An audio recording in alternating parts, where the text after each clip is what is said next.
Welcome to the Inner Journeys Outer Adventures podcast. I'm your host, Corey Jacobson. And today we're going to talk about a term that I've been looking into from a guy named Jesse Itzler. It's called the misogi. So what it translates to, it's Japanese. In a traditional sense, a misogi requires immersing oneself in cold water or standing under a waterfall to purify the mind and body. In modern times, misogi has taken on a broader meaning. It is a challenge that pushes you to your limits and forces you to confront your fears, doubts, and weaknesses. So essentially what I've been taking the meaning to be a physical challenge. You're defining physical challenge. That's what Jesse Itzler says, of something that's a major accomplishment in your life that sets the tone for the year, and something that you're going to remember for the rest of your life. So unintentionally, I kind of did this last year, in 2023, which is this year according to this recording date, but that doesn't matter. I did the Spartan Ultra Race, which is a 50K. There's 60 obstacles. It was 15,000, maybe 500 feet of elevation gain and decline. So you went up and down about 3 miles. And it was limited to like 15 hours that you had, pretty much daylight that you had.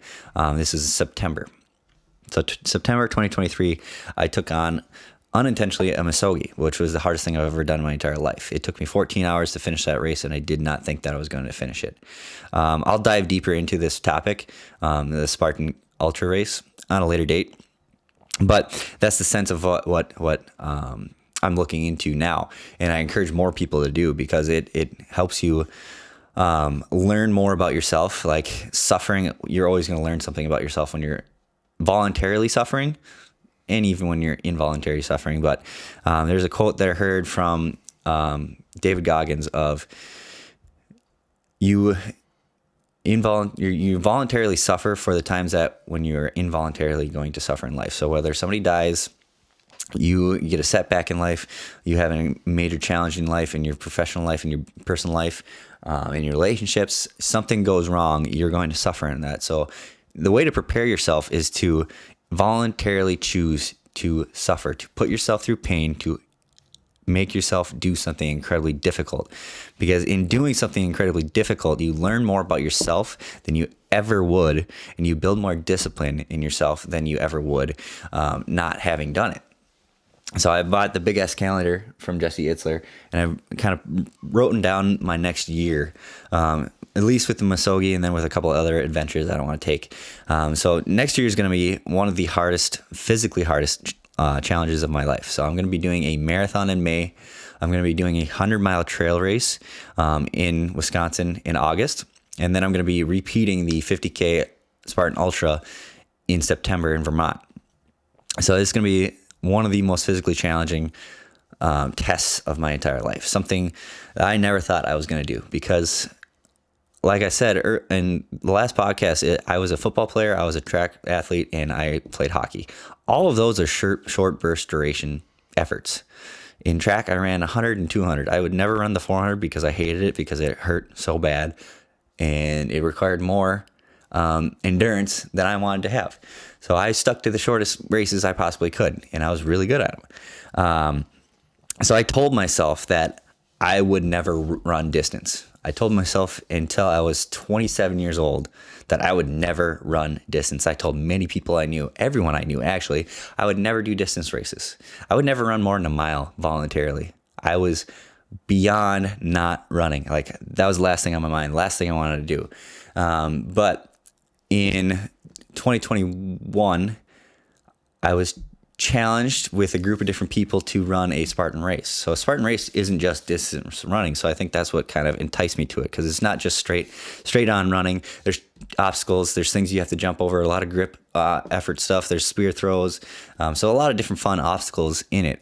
I chose to do the Beast, which is a half marathon, 13.1 miles with 30 obstacles in it, and it took me 4 hours and 20 minutes, and half of that time I was cramping because I did not do enough running, because I was still on the fence with running, and I didn't actually think I needed to. I didn't think I needed to run.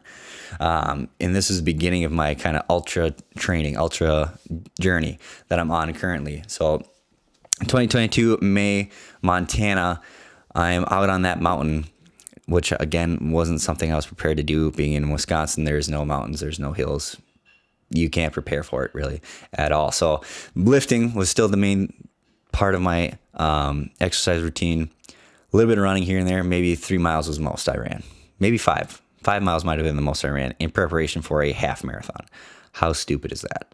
Of course I was going to hurt and I was not going to do well with it. But I thought I did pretty well. 4 hours and 20 minutes, I was happy with that. I ran a marathon later that year in 4 hours and 20 minutes. So I thought that was actually pretty good. The marathon also sucked because I didn't do enough training. I was still building my way up to being better at that thing of running. So I was new into distance training, distance running. I'd never done it in my life, didn't know what I was doing. And I learned that in the Spartan Beast. And then that same year, I was going to do a 24-hour Spartan race. It was the North American Championship or something like that. The challenge was to see how many laps, how many miles you can do in 24 hours. So that was set to be in Lake Tahoe, California. And I spent the entire summer training for that, going on longer runs, longer trail runs. We have a nice little park, Lowe's Creek Park, where there's a nice trails. It's all groomed and stuff in there. So I was doing a lot of runs out there and building my way up to that. I think at the most I ran was like maybe 16 to 18 miles, somewhere around there, which in hindsight, that was not going to be enough training to make a 24-hour race. Luckily, I think it was a blessing that got canceled due to wildfires in California. So they couldn't set up the event in time. Still ended up doing a little vacation there, and it looked like they could have done it, but that's fine because I don't think I was actually going to make 24 hours racing. I think that was going to ruin me. It was going to destroy me because of how I felt in the marathon after that. So I did all that training. September comes, it was canceled. And then in November, I decided that I've done all this training, even though I've taken like maybe 3 to 4 weeks off of running at that point, to do a marathon because I did all this training. I should do something with that. And I ran the marathon in Madison, which is right back here behind me. And it hurt a lot. The last 4 miles, my hip flexors were hurting. My hips were hurting. My will to keep going on was starting to wane a little bit. I was feeling good up until like 20, 22 miles. But the last 4 miles definitely hit me hard. Like my hips and legs didn't want to move up anymore. And it was tough. And then eventually my foot striking, I was probably had a weird gait at the end where I was foot striking very weird and turning my foot or something like that, because the next week or two, I was riding around on a scooter because it hurt so much to walk on that. It was probably the most painful it's been after any event that I've done. 4 hours in a marathon, and I could barely walk after it. I was so tired, so exhausted, didn't want to eat, just wanted to go home and sleep. And that's what I did when we got back from the car ride. So I learned my lessons there. It was definitely physically challenging. It was really, really hard.